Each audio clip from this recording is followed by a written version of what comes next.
నమస్కారం 1 minute news కి స్వాగతం. మధ్య రైల్వే టికెట్ లేని ప్రయాణాలకు వ్యతిరేకంగా ఒక పెద్ద డ్రైవ్ ప్రారంభించింది మరియు రికార్డు స్థాయిలో విజయం సాధించింది. 2025 నుండి 26 ఆర్థిక సంవత్సరం ఏప్రిల్ నుండి ఆగస్టు వరకు 5 నెలల్లో రైల్వే టికెట్ లేకుండా ప్రయాణించిన 17.19 లక్షల మంది ప్రయాణికుల నుండి 100.50 కోట్ల రూపాయలు భారీ జరిమానా వసూలు చేసింది. ఇది రైల్వే ఆదాయాన్ని సురక్షితం చేయడానికి మరియు ప్రయాణికులందరికీ సురక్షితమైన ప్రయాణ అనుభవాన్ని అందించడానికి రైల్వే యొక్క నిబద్ధతను ప్రతిబింబించే ఒక ముఖ్యమైన విజయం.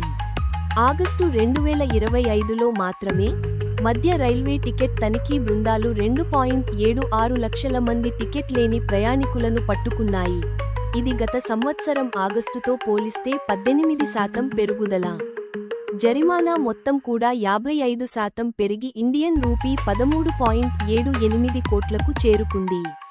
డివిజన్ల వారీగా చూస్తే భుసావల్ డివిజన్ ఇండియన్ రూపీ 36.93 కోట్లతో మొదటి స్థానంలో ఉండగా, ముంబై డివిజన్ ఇండియన్ రూపీ 29.17 కోట్లతో రెండవ స్థానంలో ఉంది.